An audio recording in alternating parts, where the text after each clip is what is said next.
So I'm sure everyone is familiar with, or at least has heard of the popular show My Little Pony, Friendship is Magic, right? Well, I myself don't know much about it, but my best friend is a big fan.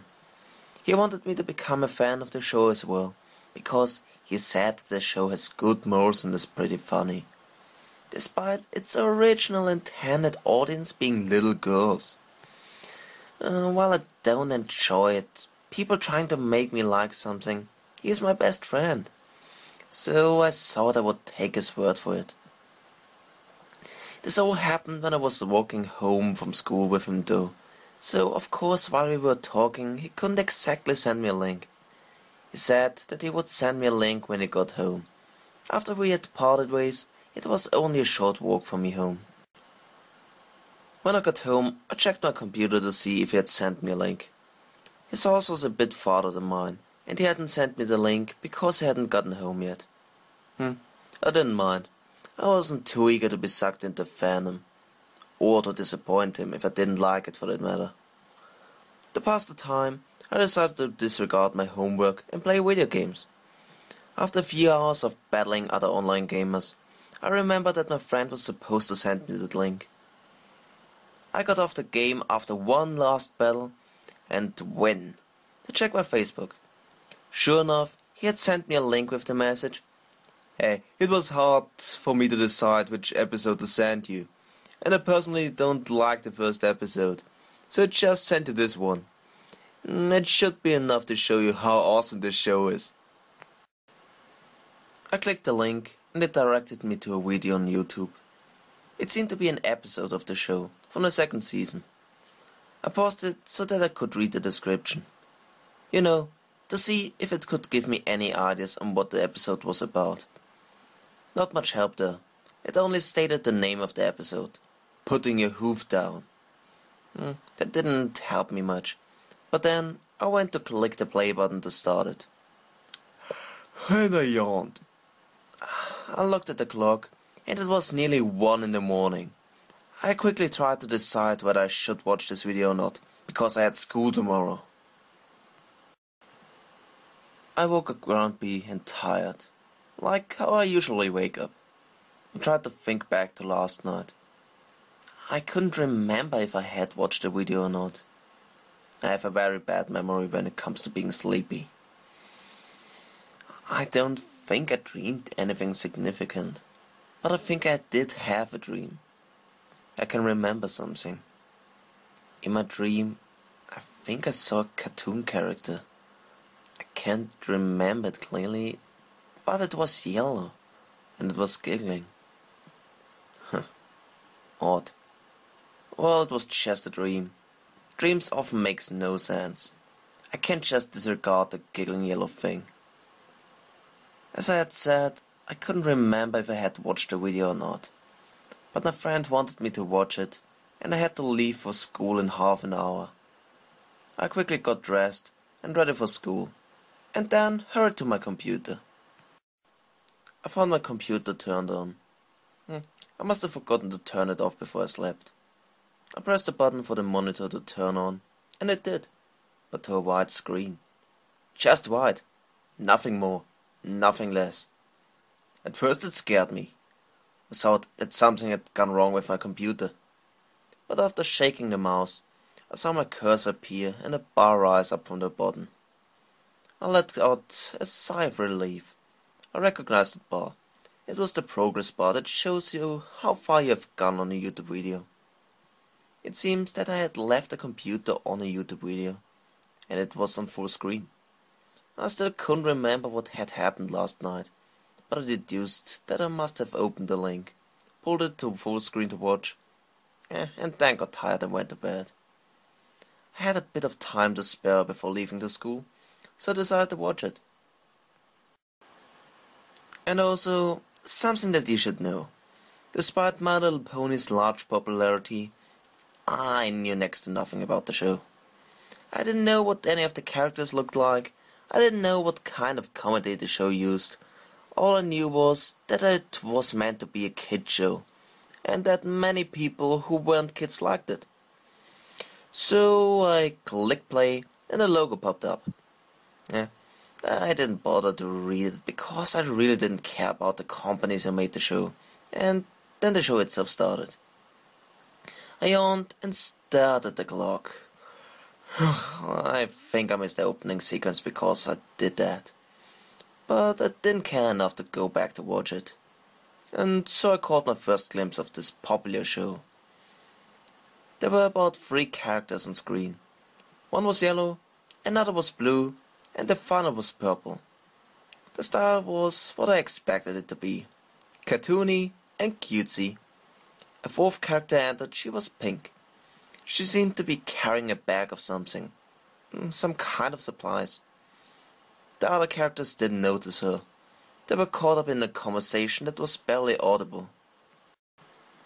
The pink character strolled by, humming a happy tune while the background music played a happy song.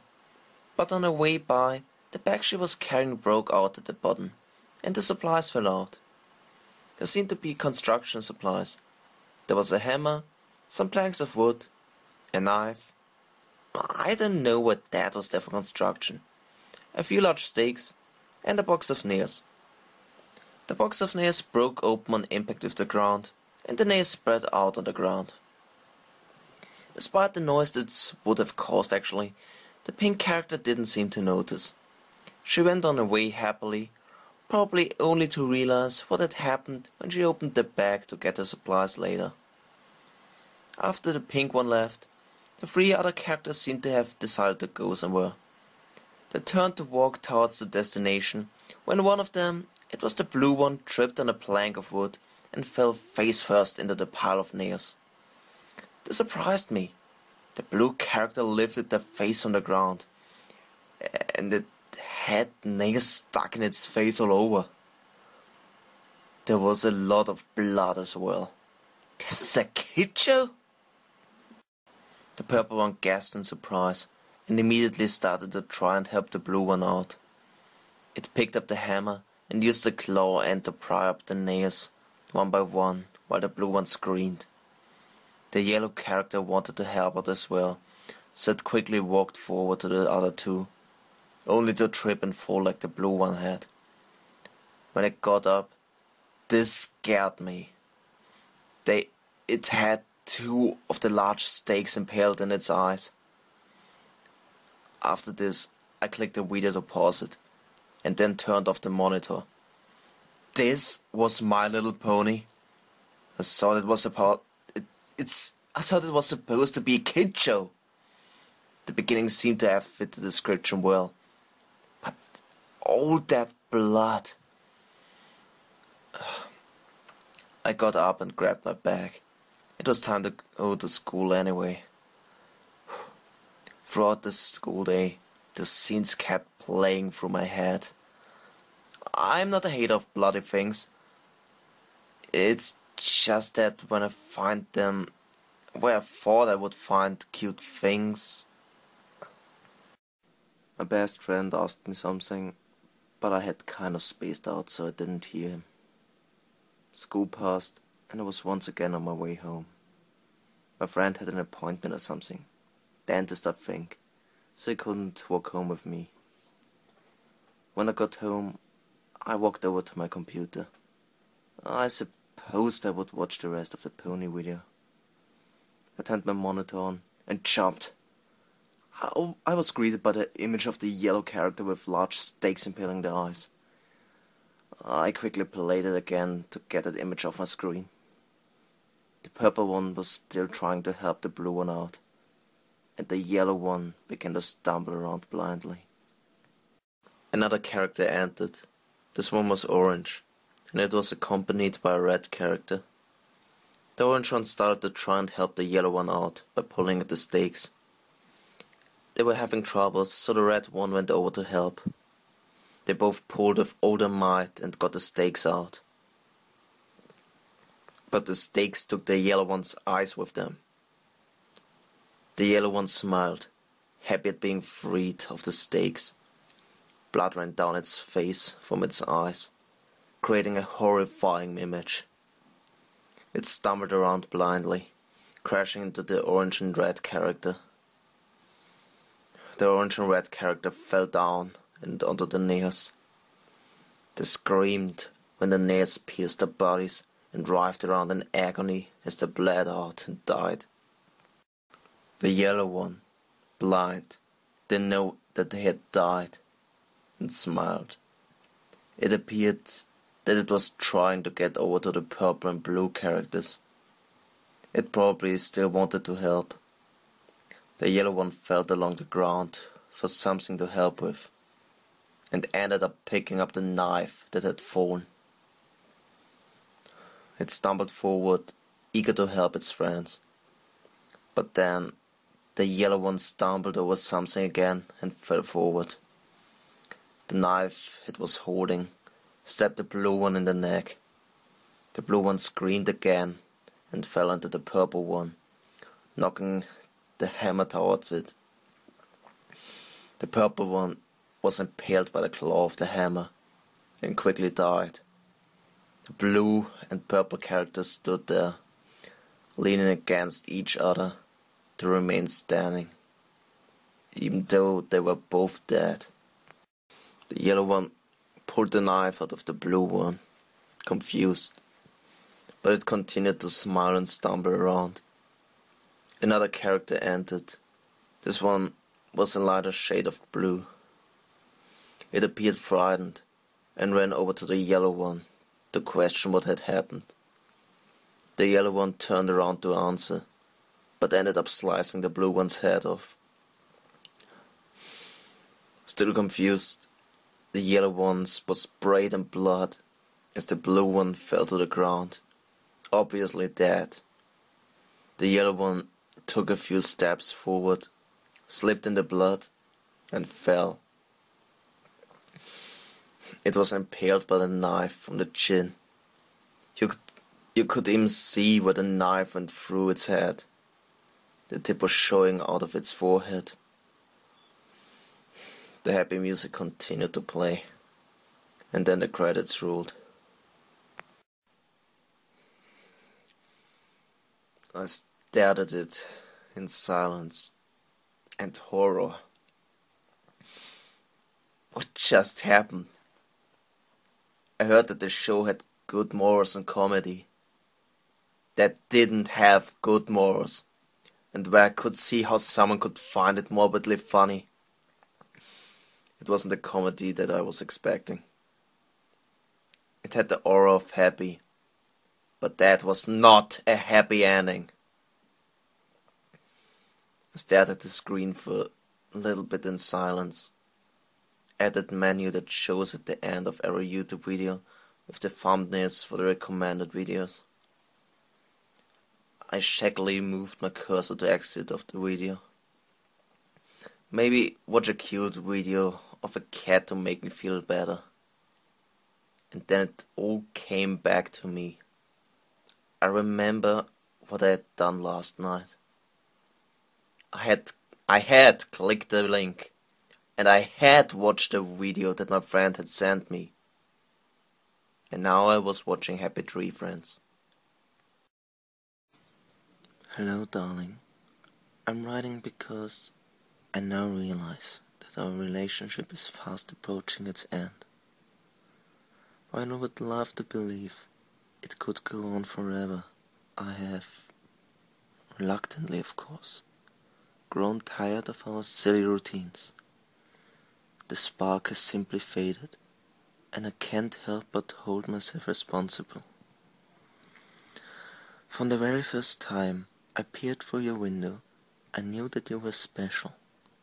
You were different from the rest, and I still believe that.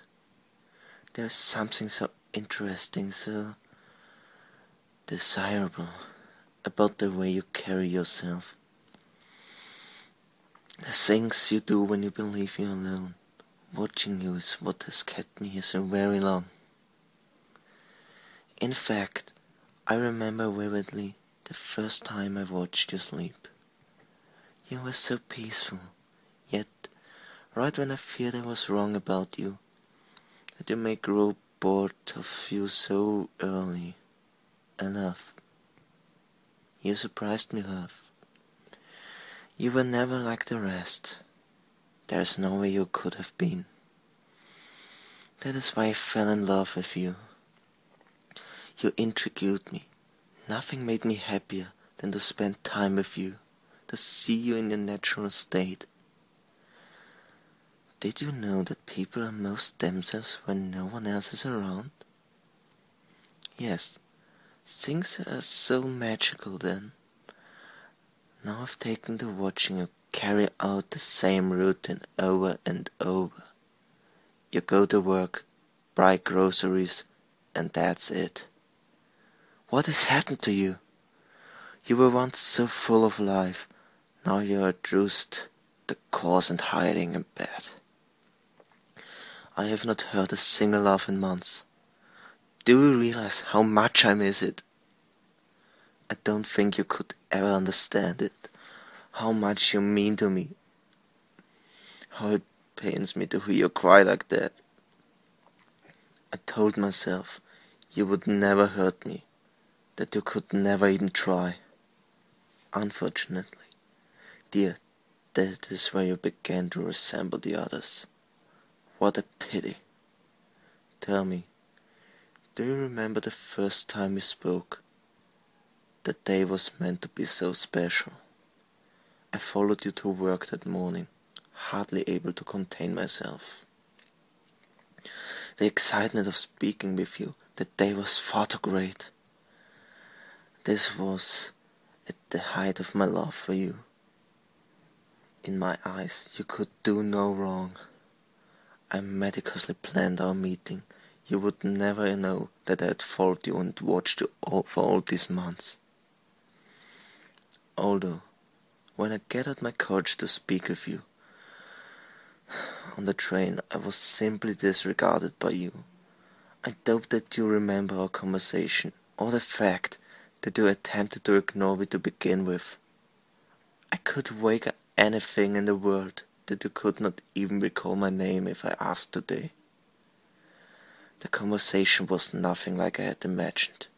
You simply passed my attempts at starting it with short answers. Every part of you seemed to reject me, before you even knew me. That hurt, darling. When I realized that, I let slip a few things I knew from our time at home. Of course, I know about your social life, your quirky habits, and even your favorite drinks. I expected a warmer reaction, to say the least. I was the one who went out of my way to see you, wasn't I? I knew I understood you in ways that no one else could. That was when you stopped going out. You seemed to want to close yourself off from the world, as if you'd take your rejection one step further. Your whimsical nature seemed to go missing once you knew about me. Did you want to hide all of yourself away from me? Do we even take away our time at home? I didn't mean to startle you or scare you away. I love you. I can now say that possibly going to speak with you a second time was my own mistake, and for that I apologize. I was foolish to come to your doorstep, even though I felt like such a familiar terrain. You have to understand how lost I was. I had let my emotions escalate, soon it was not enough to see you, to watch you. No, I needed more of you than that. I needed to interact with humans more. Having said that, our painfully short conversation ended door in my face. Well, doesn't sit well with me. I would simply laugh and apologize for that. What disappoints me the most is that just like the others, you will apologize, though you won't mean it. I know this because a weapon is a great persuader. After that, everything you will do will simply be out of pity. You will see me as crazy and reject me all over again. You will comply simply to make me feel better. I can't stand pity, and I don't want yours. That is why we must bring this to a conclusion. That way, you will be mine forever. We can skip through the usual process, as I've done all of that before. I will end this before the restraining orders, before I begin to get bitter, while good memories are still young. Even now that I know things are going awry, I can still look at you with no contempt. You may want to know what will come of you. I can assure you, darling, just as in life, you will be treated nothing like the others. I think I will tie ribbons around cut-off locks of your lovely hair. They will make great decorations for my bedroom. Perhaps I'll put a tag through them so that they may hang off my bed. Your ribs may find their way onto my living room wall, especially close to the fireplace. That way I will always know that your bones are warm there with fire. Finally I found an antique tear catcher, so that their final tears could be encased in it, and that I may have you with me always. Don't mistake me, my pet. I've never treated anyone or their remains with such reverence. You are special, and you are mine. Even when I am done with you, and we are separated more permanently, I will still be yours. I will always be yours with each victim that comes subsequently, even if there ever were a person who could return my affections. You will remain special among all of those who have fallen by my hand. Love, your not so secret admirer.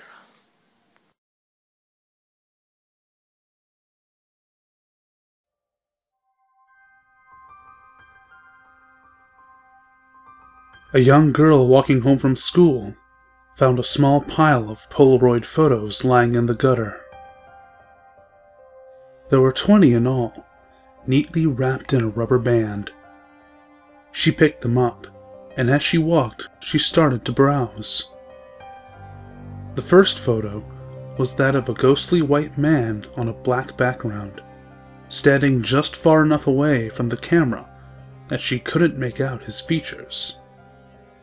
The girl slid the photo to the back of the stack and looked at the next one.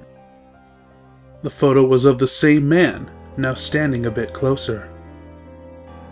The girl flipped through the next several photos quickly. With each one, the man in the picture came a bit closer, and his features were a bit clearer. Turning the last corner to her house, the girl noticed that the man in the photos seemed to be looking at her, even when she moved the stack from side to side. It frightened her, but she kept flipping them over, one by one. By the 19th picture, the man was so close, his face completely filled the frame. His expression was the most horrifying the girl had ever seen. Walking up the driveway, she turned to the last photo. This time, instead of an image, there were 2 words. Close enough. Hearing a scream, the girl's brother rushed to the door and opened it. All he saw was a pile of photographs lying on the doorstep. The top one looked like an extremely pale version of his sister, but she was standing too far back for him to be sure.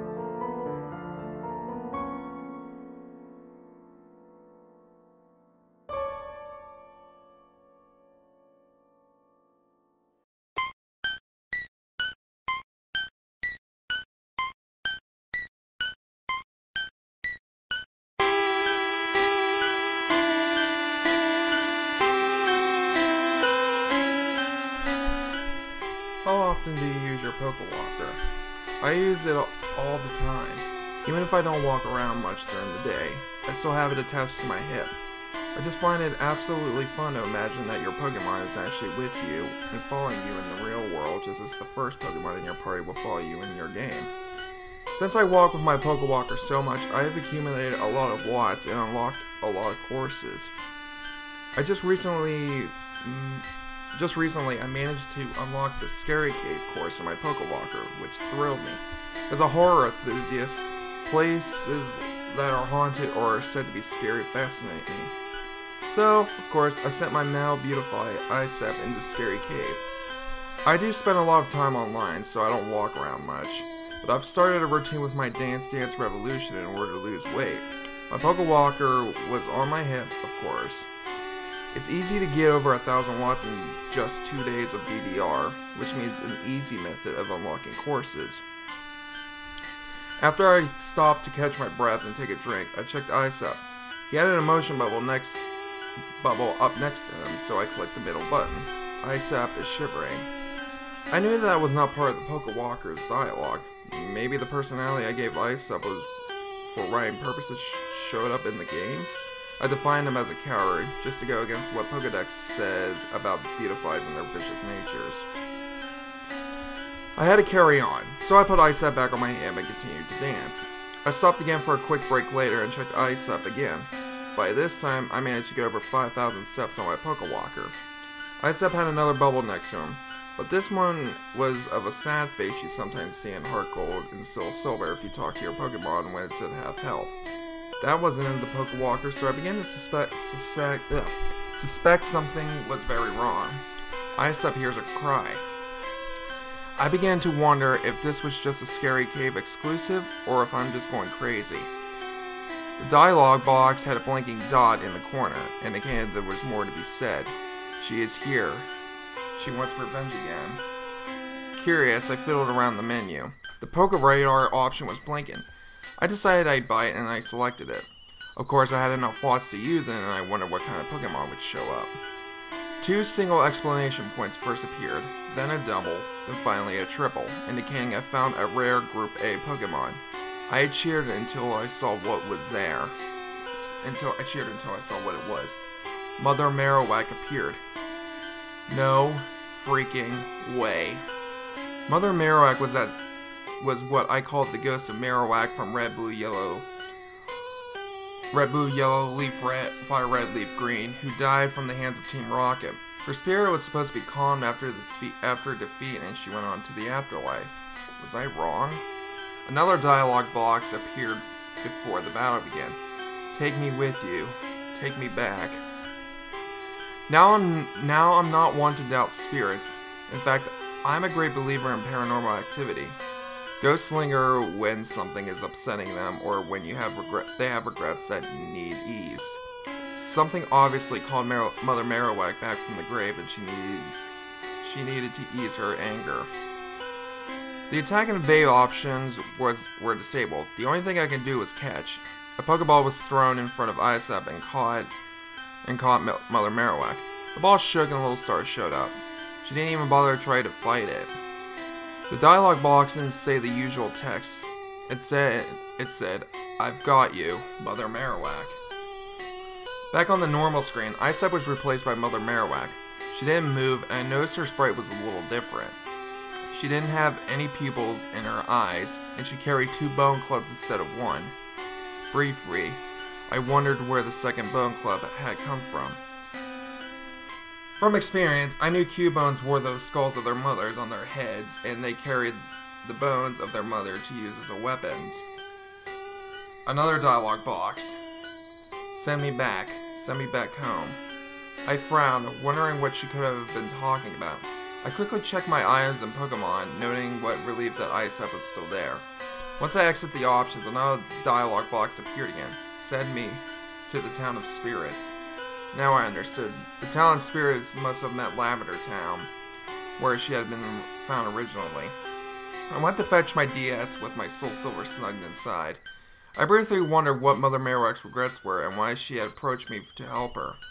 I wasn't scared, but I was curious, and that's what's kept me going. I connected the Pokewalker. end my game and send back Isep with Mother Marowak.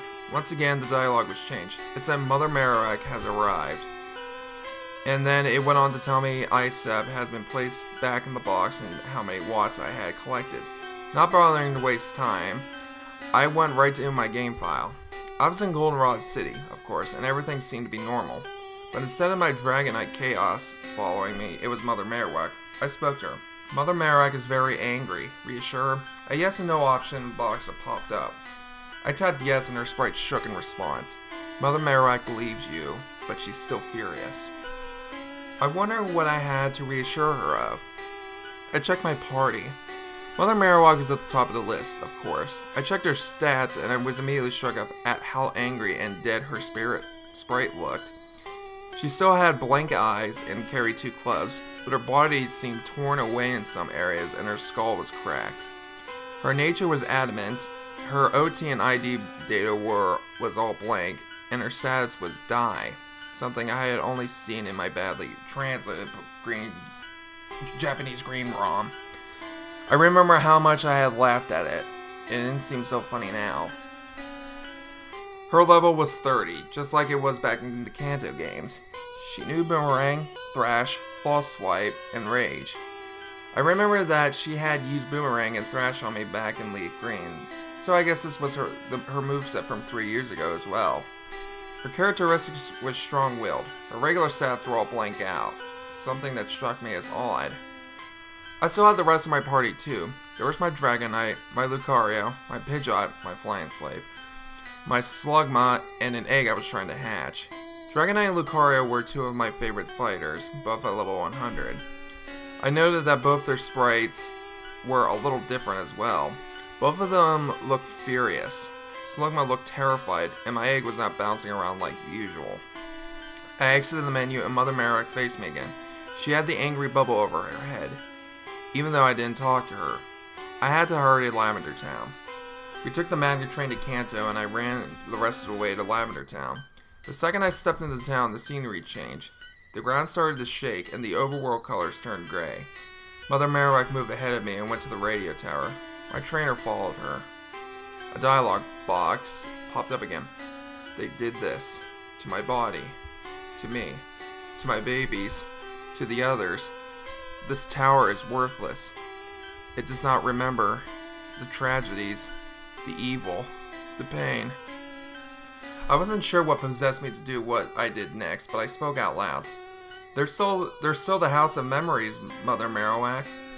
Mother Marowak turned back to my trainer with another angry bubble. She advanced on him. I was playing as the guy since I couldn't stand Lyra, and another dialogue box showed up. Did you take their side? The ground shook again, and my Dragonite and Lucario appeared beside her. My eyes widened and I spoke again, hoping she could hear me. No. I was upset they took down Pokemon Tower 2. They shouldn't have done it. That place was more than a burial ground. It was sacred, right?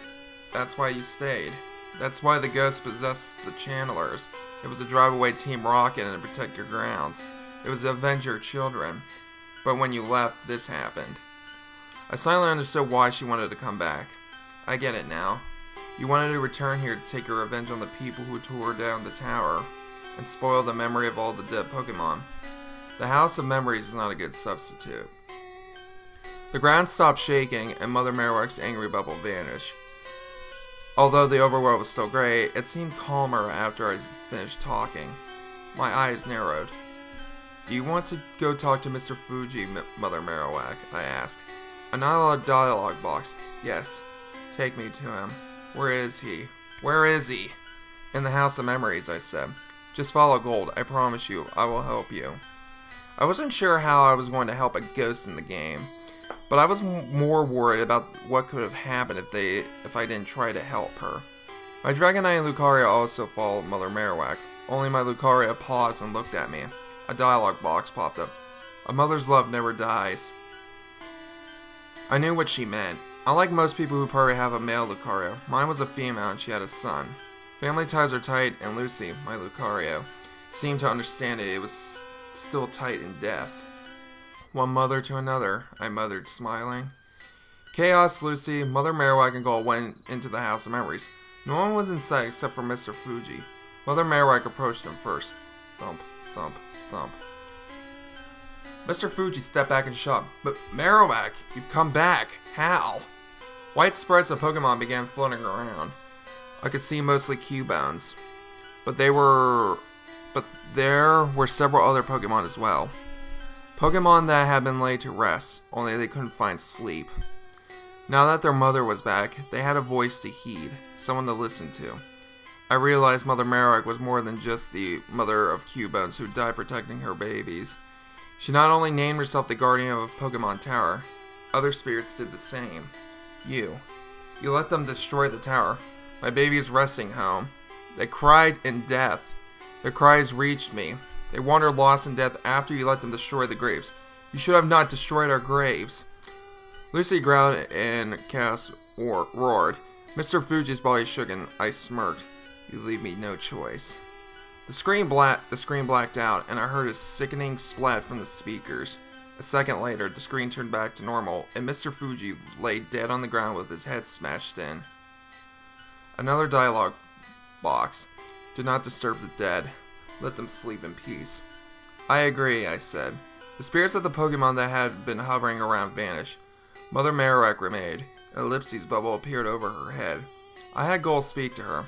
Should the others be allowed to live? A yes and no option popped up again, but I was confused.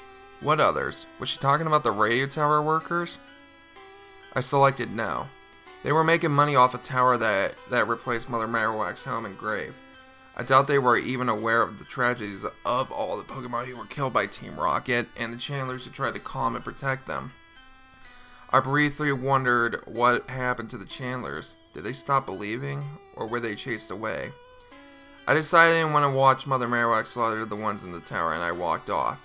Even after I left the town, I could hear the sounds of Mother Marowak getting her revenge coming from my DS speakers. I shuddered and decided to save and turn off.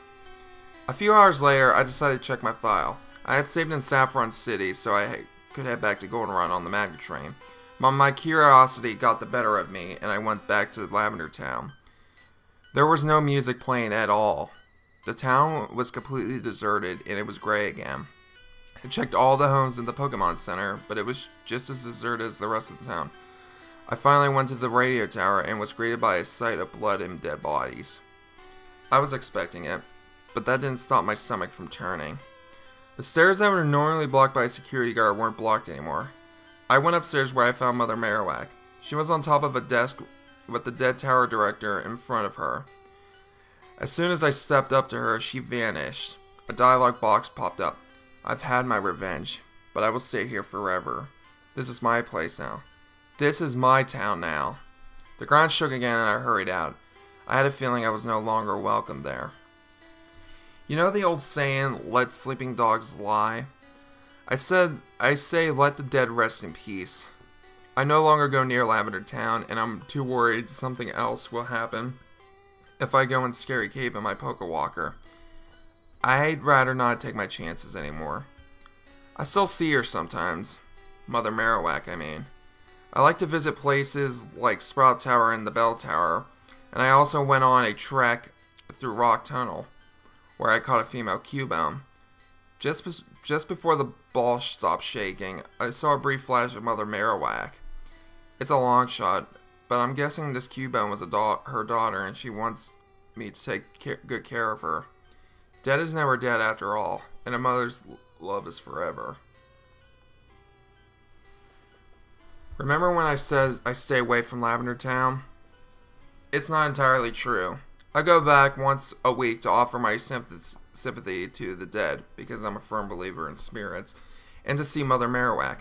She showed me her grave that was dug up during the deconstruction of the Pokemon Tower. From what I could tell, the bones that remained were mostly ribs and her skull. Her spine was missing. Later on, I realized that I had known where her spine was all along. It was her second bone club, the same one that had killed Mr. Fuji. How ironic it was. Really. Humans had killed her and she used her remains to kill humans. Maybe next time people will think twice before intruding on sacred grounds. Whew. Okay, well that one was a pretty long one. And I apologize for that brief pause. It's just that near the end right there, it was just like a whole big huge gap. So really, I just decided to wait a few seconds and then finish up. But yeah, this one, A Stroll with the Dead. This one is again another. I really don't know if there is really a creepypasta based off this, but it does borrow a few elements from other creepypastas I'm aware of.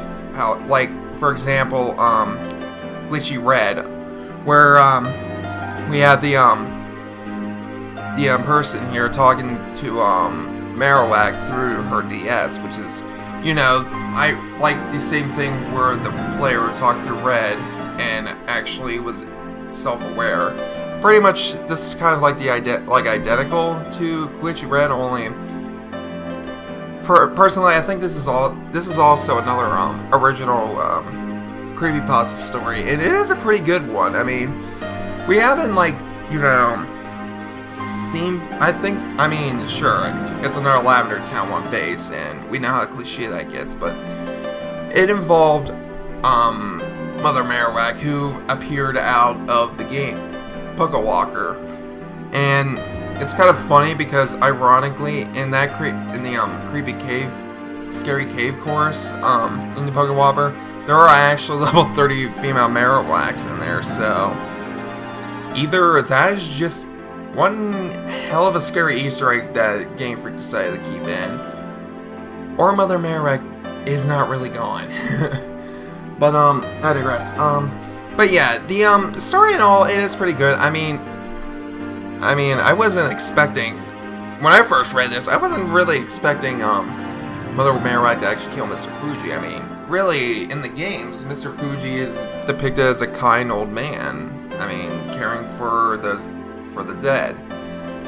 But in this, it seems like he was the bad person, despite, you know, not really aware that, for one thing, the ghost of Mother Marowak coming back because of all the spirits who apparently didn't like being in the House of Memories and were upset that Pokemon Tower was torn down. So, really, it was a good story, and a long one at best. So, just goes to show you that next time you're like going through Lavender Town and you think about this a bit, just make sure you hope that you don't come across Mother Marowak.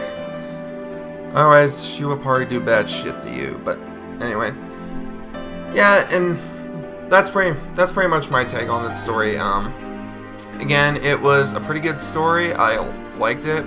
I mean, it did borrow a few elements from another creepypasta, but other than that, it was a pretty original story.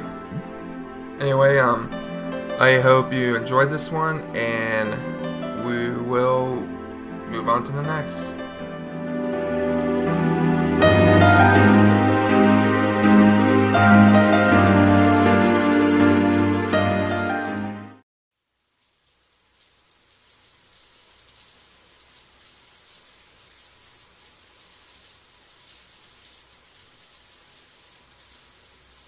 You are taking a shower. It's not the type of shower you take before a job interview, maybe aiming for your cleanliness to impress somebody or someone supposedly worthy of impressing. Nor is it the type of shower you take after a long workout at the gym, or after a jog, or after whatever it is that applies to you. No, you're in your bathroom right now, standing under the soothing beam of hot water, with wisps of steam spiraling off your back. Because you've got nothing better to do tonight. And you like that squeaky clean feeling before hitting the hay. And, although this isn't your first shower today, at least you can sleep easy, knowing you're cleansed of the day's many stresses. Soap. Shampoo. It's all there, but you don't so much as touch it. For now, you're just letting the water steam filter through your pores and enjoying the simplicity of it all.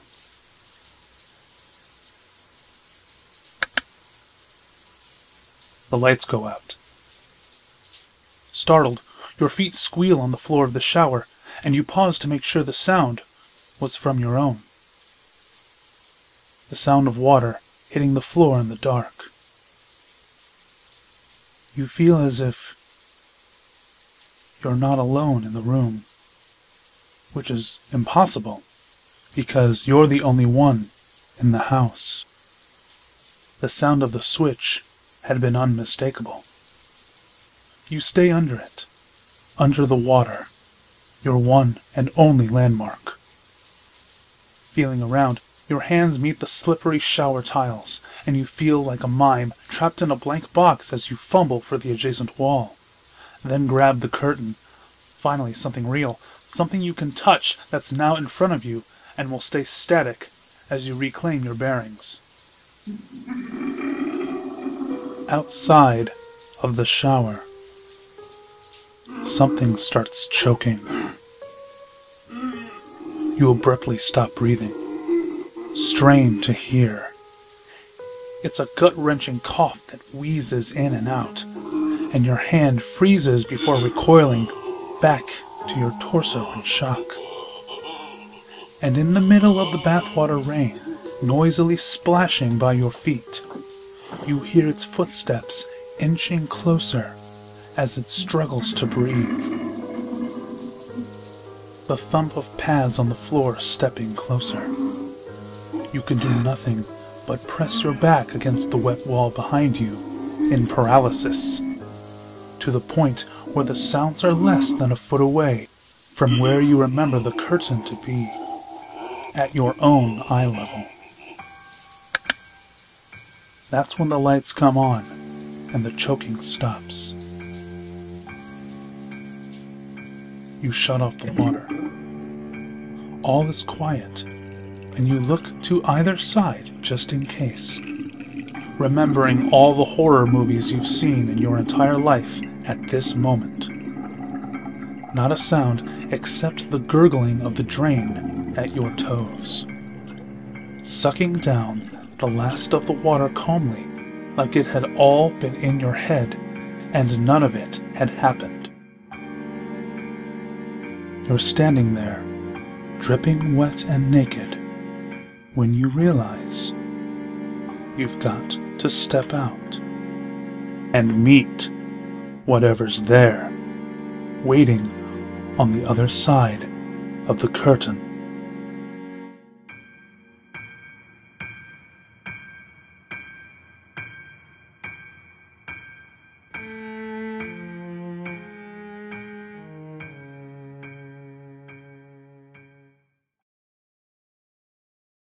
I have a beautiful smile.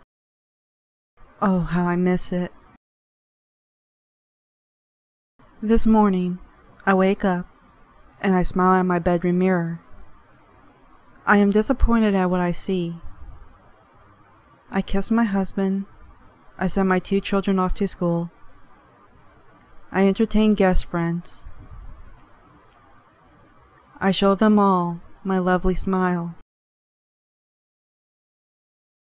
But I look in the mirror, and I do not see it. "Are you ready?" Harry calls from the parlor. "Yes, my love," I reply as I clasp a string of polished pearls around my neck. "Oh, fantastic.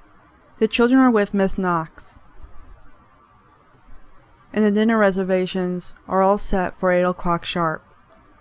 Harry beams as he enters our bedroom. He crosses over to me and puts his arm around my waist and tells me how darling I look tonight.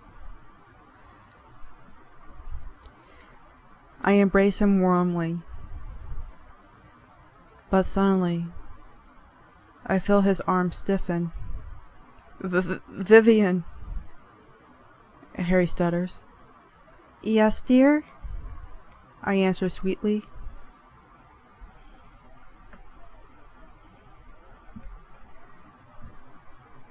In horror, Harry raises a shaking finger over my shoulder and points it at the full-length mirror against the wall. "Your reflection, It can't be. Is it staring at us?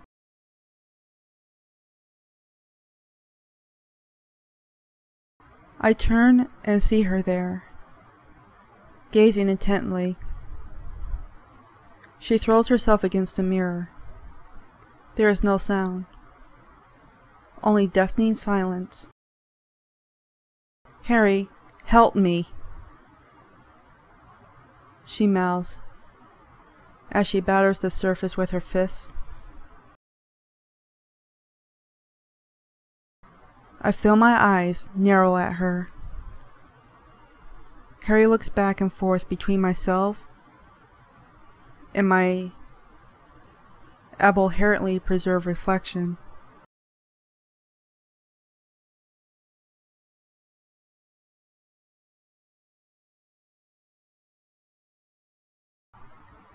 My limbs begin to elongate, and dear Harry's blue eyes widen. He shrieks and struggles as I grasp him. My jaw detaches. My face contorts. It splits open at my mouth. My teeth, like shine and piercing knives. Vivian claws at the mirror. She beats against it, and I devour her helpless husband. Perhaps now she will learn to smile for me.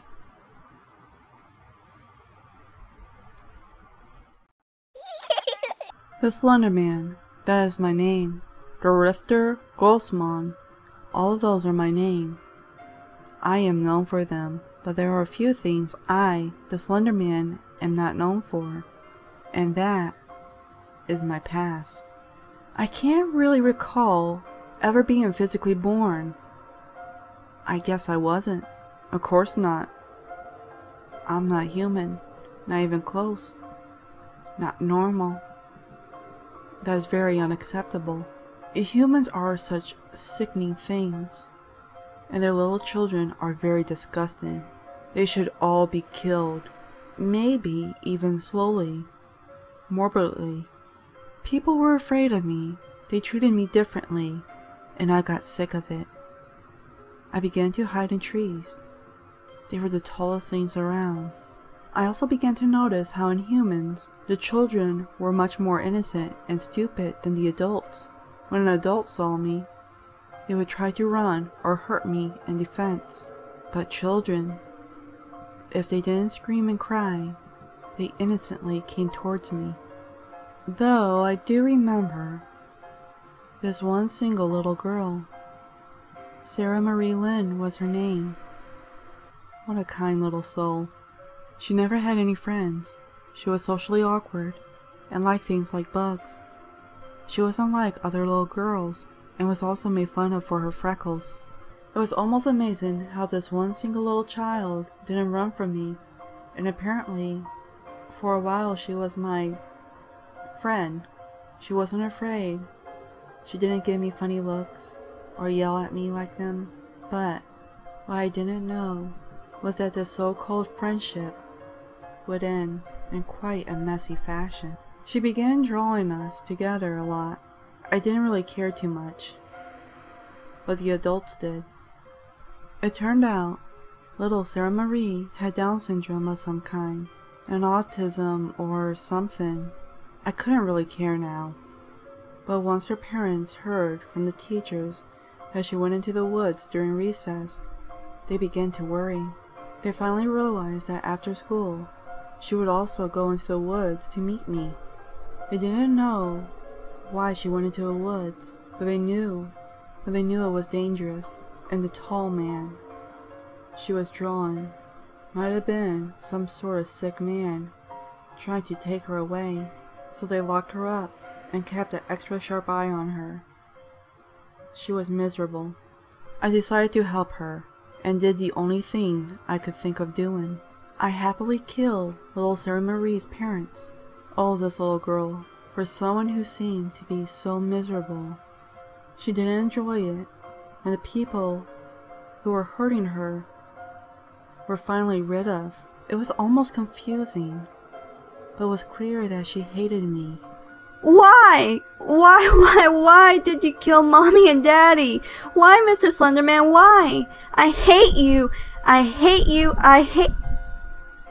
That was as far as she got, before she took her last breath. I killed her. Little Sarah Marie was now my third victim. Oh, but how amazing. How enjoyable it was. Her voice, her crying, her noises. They all pissed me off. When she was dead, it felt amazing. As I ripped her insides out of her, I began to think and realize humans don't run away from me just because of my looks. They know if I catch them, I will kill them. They knew my purpose even before I did. Killing humans. It makes me happy. Being with the child was always an apathetic feeling, but then I knew the only thing that would truly make me happy would be to kill every human child that was ever fortunate enough to come in contact with me.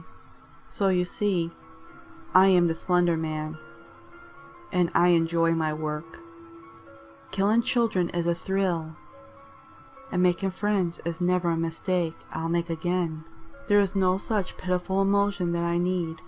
Humans are disgusting, and their children are even worse. But it's okay. You can have hope that you are next.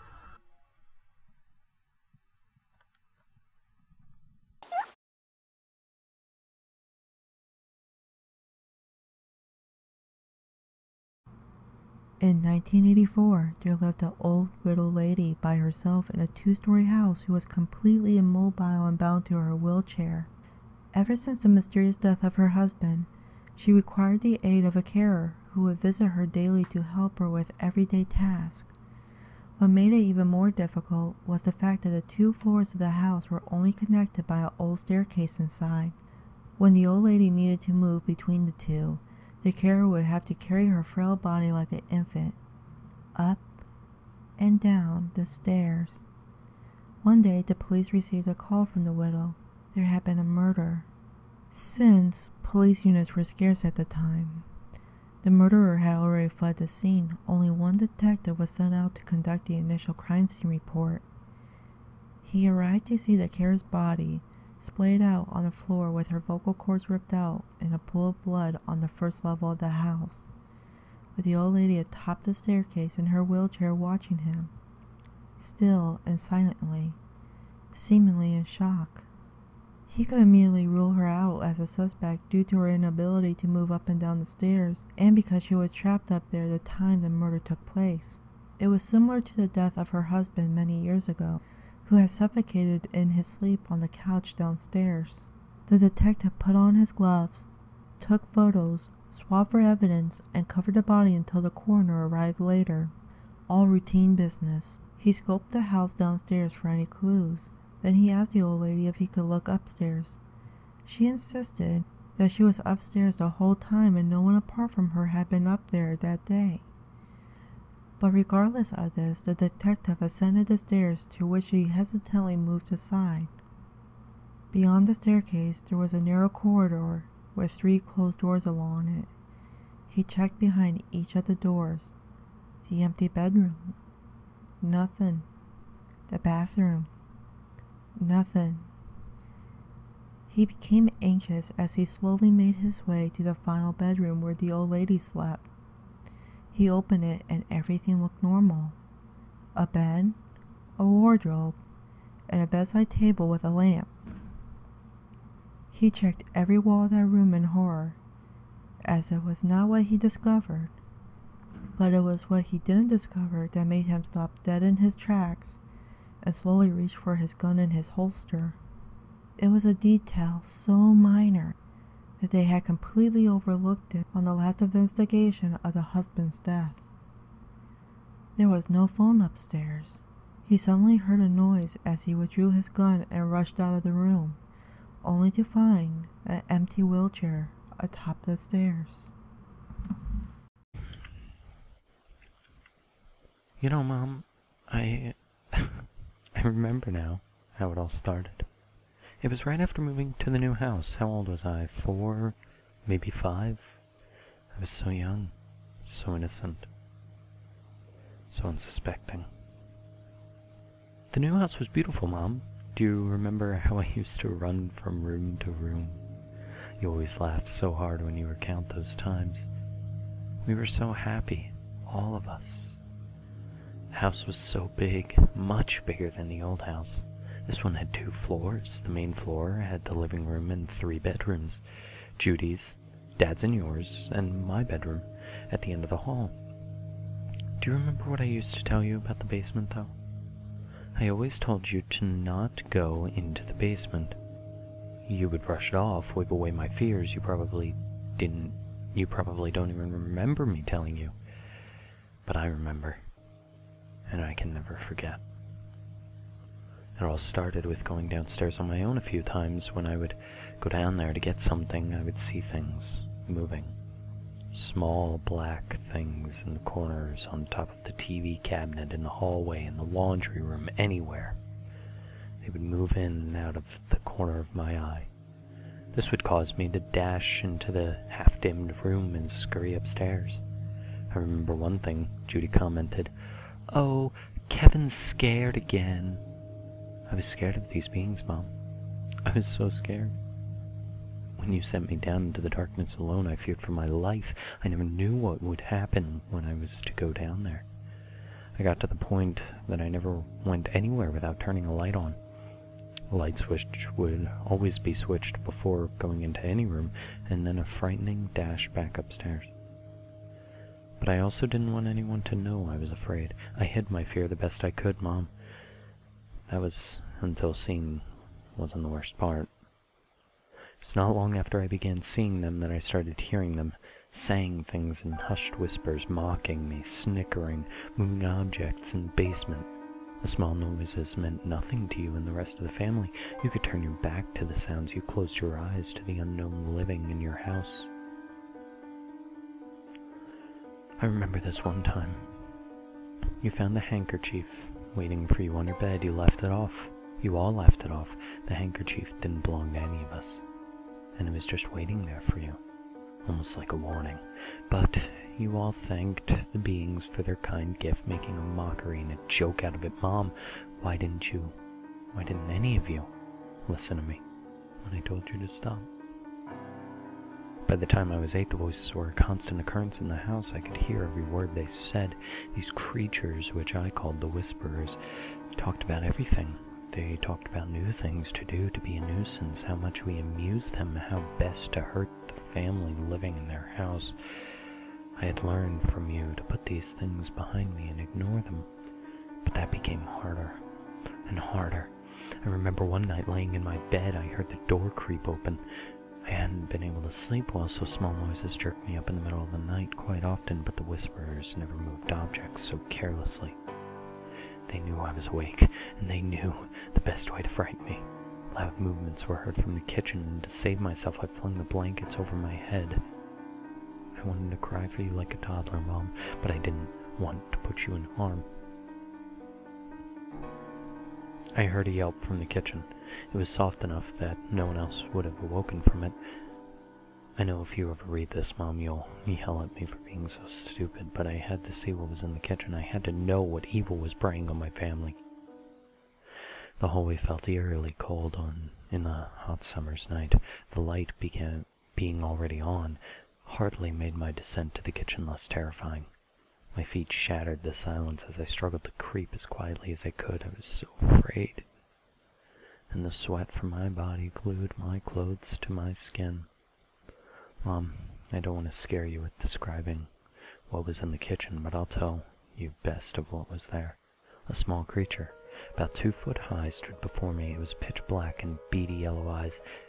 This is the only way to describe the appearance of the creature, Mom. It smelt of a mixture of vegetable oil and that paving stuff that you put in the cracks of the roads.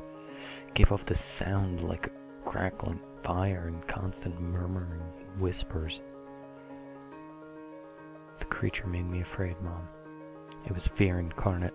This creature drove a stake right into my soul, making me cold and writhe in true darkness.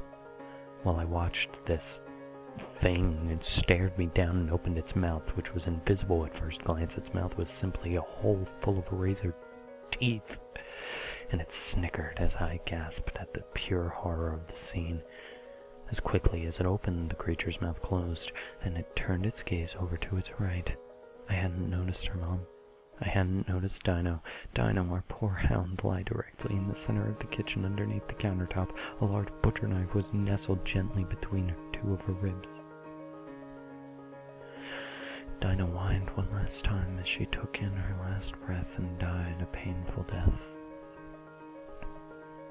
I didn't know what to do then, Mom. I had no control of my body at the time. I cried, no, I screamed, while tears fell from my eyes. I didn't know what else to do, Mom. I couldn't help it.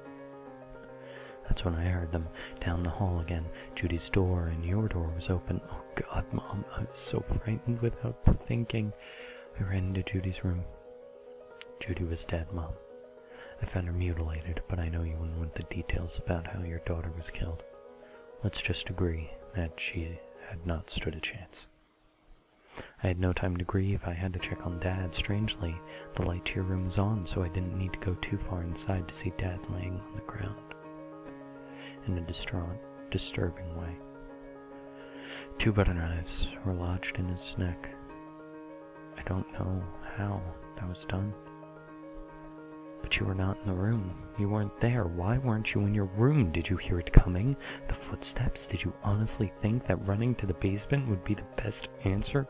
I knew immediately, Mom. I knew you were down there, trying to escape that evil that was upstairs. I ran down the stairs, hoping to beat the whispers to you. I found you in the family room, Mom. The light was off. Found you in front of the TV. You had gashes on your head and your legs. You were losing so much blood when you saw me. You screamed so loudly, and I didn't understand. But then I saw them. The whispers had beat me to you, and they were chanting, "Kill her, kill her, we must kill her, we must kill her, kill her, kill her." They were chanting at me, Mom. They were telling me to kill you. They were telling me that you had to die. And that's when I looked at my hands. They were covered in blood. Blood was staining my new nightgown.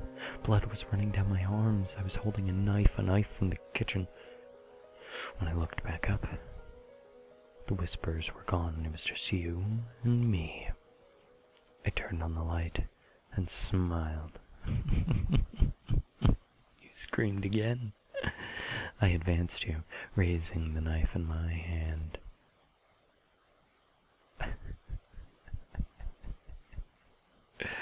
I told you to never go into the basement, Mom. Why didn't you listen to me?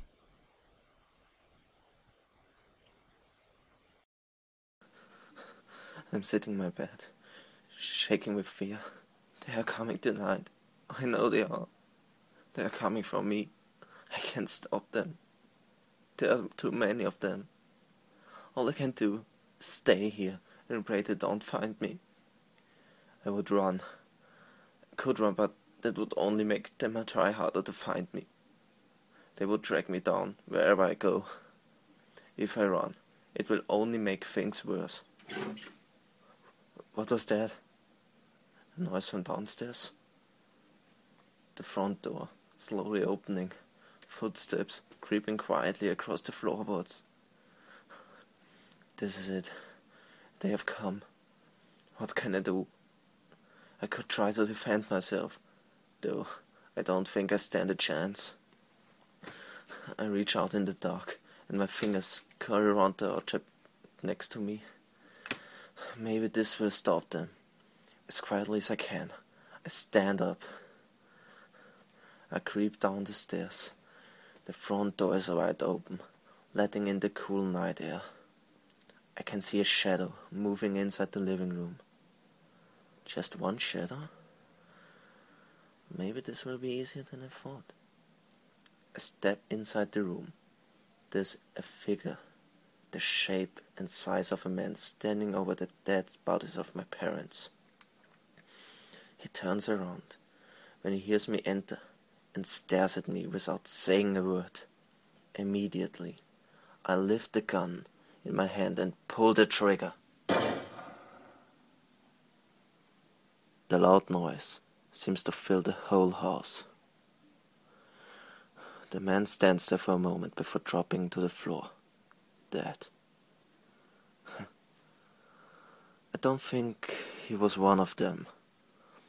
I think he just came to see what the loud noise earlier were. If he had been one of them, he probably would have been wearing a uniform and told me I was under arrest.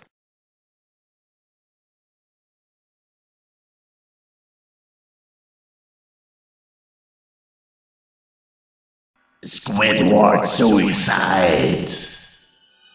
Ich möchte gleich am Anfang sagen, wenn du eine Antwort erwartest, erwarte nicht zu viel. Es wird nämlich keine geben. 2005 war ich im letzten Jahr meines Animationsstudiums Praktikant in den Nickelodeon Studios. Natürlich wurde ich wie die meisten anderen Praktikanten nicht bezahlt, aber man bekam doch hin und wieder ein bisschen zugesteckt. Für Erwachsene mag es nicht sonderlich viel sein, aber die meisten Kinder würden verrückt damit werden. Da ich direkt mit den Editoren und Trickzeichnern arbeitete, konnte ich neue Folgen Tage vor ihrer Erstausstrahlung sehen. Ich werde davon weitererzählen, ohne zu viele unnötige Einzelheiten zu erwähnen.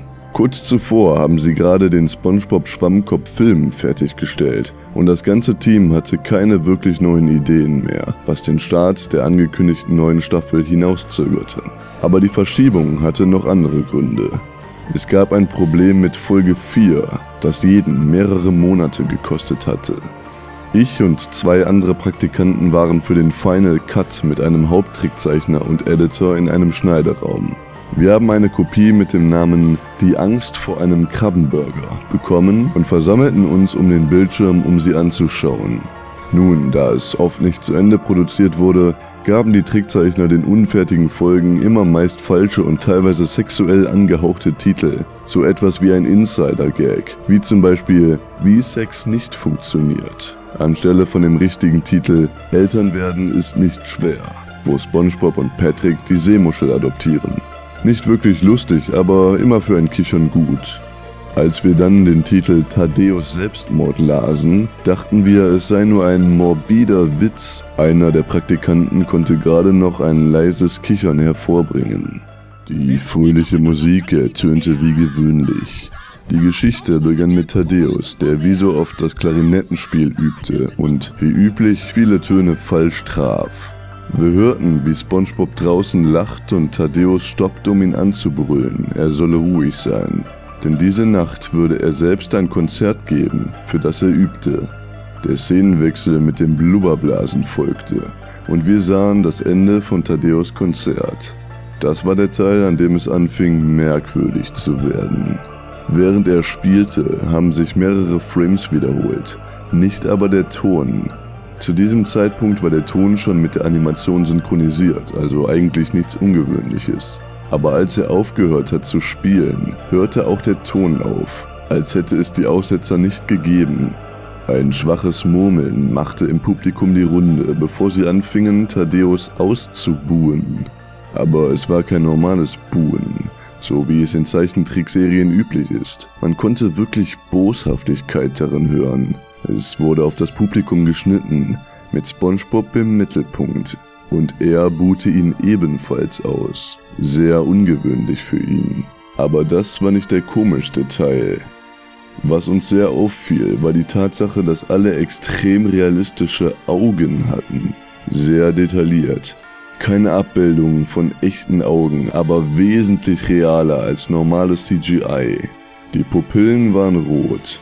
Wir schauten uns verwirrt an, aber da wir nicht die Autoren waren, hinterfragten wir nicht, ob es für Kinder geeignet sei. Es wurde auf Thaddäus geschnitten, der an der Kante seines Bettes saß, einsam dreinschauend. Der Blick aus seinem Bullenaugenfenster verriet uns, dass es Nacht war, also kurz nach dem Konzert. Beunruhigend war, dass es ab hier keinen Ton mehr gab. Wirklich keinen einzigen Ton. Nicht mal die großen Lautsprecher gaben irgendetwas wieder. als wären sie ausgeschaltet, aber sie zeigten an, dass sie noch einwandfrei arbeiteten. Thaddäus saß nur da und blinzelte. Die Stille hielt etwa 30 Sekunden an. Dann begann er leise zu schluchzen. Er versteckte sein Gesicht in seinen Tentakelhänden und weinte für etwa 1 Minute leise vor sich hin, während im Hintergrund nur ein sehr schwaches Geräusch ertönte, das wie eine leise Brise im Wald klang. Es wurde langsam auf sein Gesicht gezoomt. Mit langsam meine ich, dass man es nur bemerkte, wenn man sich die Shots einzeln anschaut, die alle 10 Sekunden dauern. Sein Schluchzen wurde lauter, mit Hass und Wut erfüllt. Der Bildschirm ruckelte dann ein bisschen, als wollte er aufbrechen. Dann normalisierte er sich wieder. Das Grausame dabei war der Ton von Thaddäus Schluchzen, welcher sehr real klang, als wäre der Ton nicht aus den Lautsprechern gekommen. Es klang, als würde man es direkt hören. Auch wenn die Studios immer eine gute Tonqualität haben wollen, kaufen sie bestimmt kein Equipment, um so eine gute Qualität hinzubekommen. Neben dem Säuseln des Windes und dem Schluchzen konnte man sehr schwach etwas hören, das wie ein Lachen klang. Es kam in seltsamen Abständen und es hielt nie länger als 1 Sekunde, was es fast unmöglich machte, den Zeitpunkt genau festzulegen. Wir hatten uns die Folge jetzt bisher 2-mal angeschaut, deshalb entschuldigt mich bitte, wenn ein paar Dinge komisch klingen, aber ich selbst hatte genug Zeit, drüber nachzudenken. Nach 30 Sekunden wurde der Bildschirm unscharf und es ruckelte heftig, als etwas auf dem Bildschirm aufblitzte, als ob einzelne Frames ausgetauscht wurden. Der Haupteditor unterbrach die Serie und spulte Frame für Frame zurück. Was wir sahen, war grauenhaft. Es war das Foto eines toten Kindes. Es konnte nicht älter als 6 Jahre gewesen sein.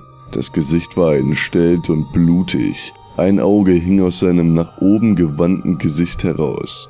Es lag auf einem Bürgersteig, wahrscheinlich an einer Straße. Verstörend war, dass man den Schatten des Fotografen sehen konnte.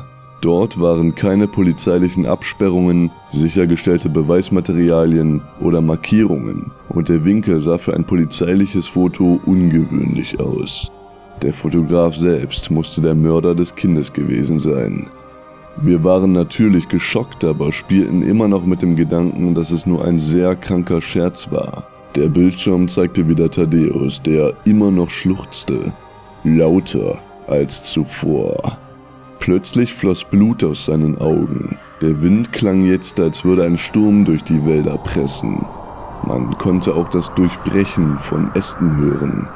Das Lachen, was in einer tiefen Baritonstimme war, hielt nun länger an und kam öfter.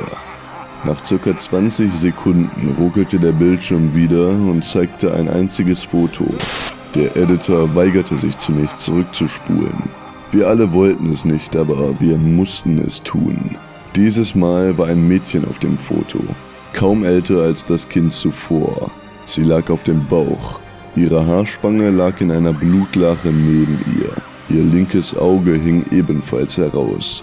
Und sie war bis auf ihre Unterhose nackt. Ihre Eingeweide lagen auf ihrem Rücken, in dem ebenfalls ein grausamer Einschnitt war. Ihr Körper lag ebenfalls auf einem Bürgersteig und der Schatten des Fotografen war wieder erkennbar, fast die gleiche Größe wie zuvor. Ich musste mich zusammenreißen, um mich nicht zu übergeben. Währenddessen rannte die einzige Praktikantin kreischend raus. Die Folge ging weiter. Ungefähr 5 Sekunden nach dem zweiten Foto wurde Thaddäus still. Jeder Ton war tot, wie am Anfang der Szene. Er legte seine Tentakel nach unten und seine Augen waren erneut hyperrealistisch, wie die der anderen am Anfang der Episode. Sie bluteten und pulsierten.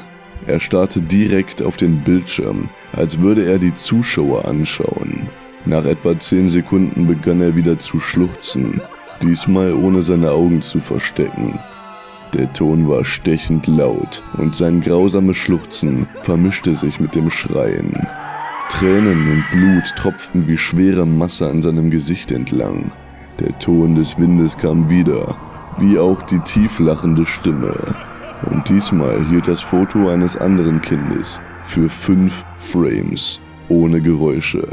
Der Editor schaffte es beim 4. Frame zu stoppen und spulte langsam zurück. Diesmal war es wieder ein Junge, etwa im selben Alter. Doch diesmal war es anders. Seine Eingeweide wurden von einer großen Hand von seinem aufgeschnittenen Bauch herausgezogen. Sein rechtes Auge hing heraus. Blut tropfte herab. Der Editor ging weiter. Es war schwer zu glauben, aber der nächste Frame war anders. Aber wir konnten nicht sagen, was es war. Er ging weiter zum nächsten und es war genau dasselbe.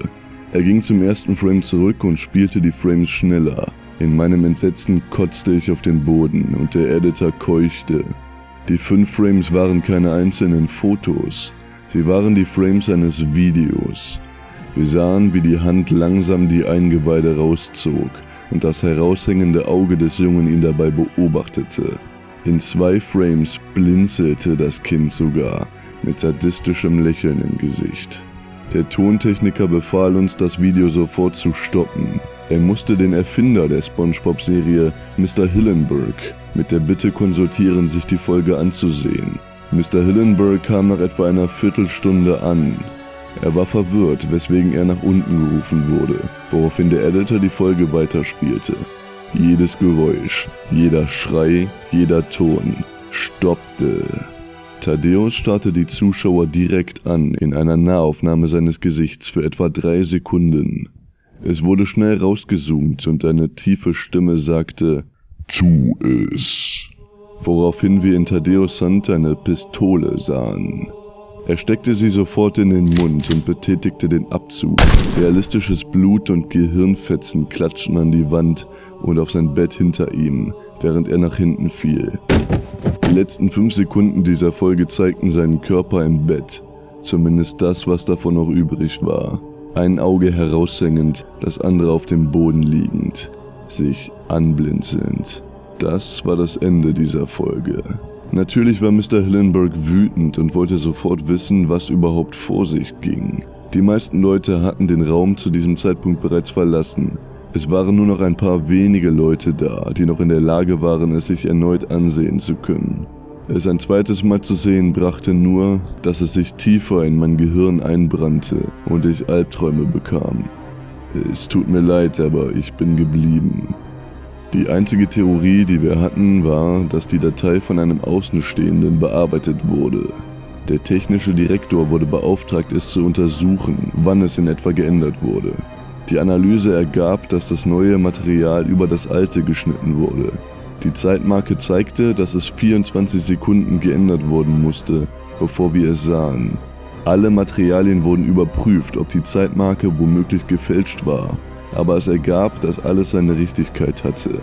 Wir wissen nicht, was geschehen war. Bis heute weiß es niemand. Es wurde eine Untersuchung bezüglich der gezeigten Fotos gemacht, aber man tappte im Dunkeln. Kein Kind wurde identifiziert und man fand nichts über die Bilder heraus, weder den Ursprung noch wann sie gemacht wurden.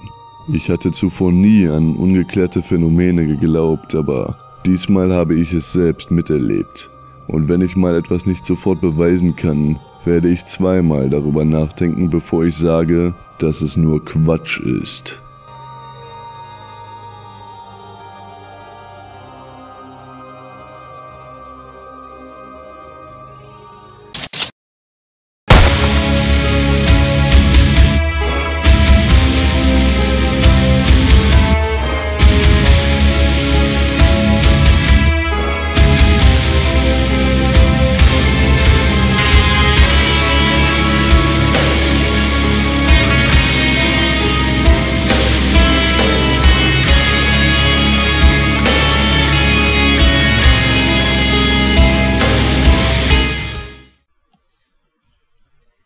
It was the 2nd of January, 2:04 a.m. I woke up to a knocking on the door. One knock every 3 seconds. I slipped on my slippers and walked down the stairs. As I walked down, the knocking on the door got faster, almost like a heartbeat. When I got to the door, the knocking stopped. I looked outside and no one was there. I went back up to my room and went back to bed, thinking it was just some kids playing a prank. At 4:21 a.m., I woke up to the front door slamming shut. I jumped, terrified. I looked over to my frosted window to find "Smile" written all over it in the frost. I grabbed my phone next to me, ready to call 911, only to find a message written on it saying, "I told you to smile." I cried and ran for my life, running outside. As soon as I got outside, I knocked on my neighbor's house across the road. They answered and held me while I sobbed. They phoned the police at exactly 5:42. The police came to my neighbor's house after an extensive search of my house. They told me there had been no evidence at all of anyone in my house other than myself. The messages on the windows were gone, same with my phone. They told me to get some sleep and advised me to see a doctor about stress and anxiety problems. Fuck that. I knew what happened to me was real. The following evening, after spending the day at my neighbor's, I went home. I went up to my bedroom and set up a camera. It was aimed at my bedroom door and my bed. I set it to record and went to sleep. Thankfully, I slept through the night. However, as I watched the footage, I couldn't believe what I saw. At 3 in the morning, something crawled out from under my bed. It was a completely naked, anorexic man. He stood up and looked at me on the bed. He did so for another hour, not moving at all. Then he moved. He walked over to the camera until his face took up the whole shot. He was extremely pale and had bulging veins all over his head. His eyes were completely black, with a huge smile on his face.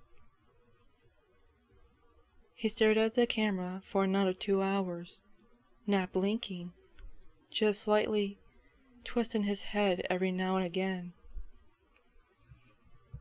After 2 hours of him staring went past, he walked back over to my bed and crawled back under.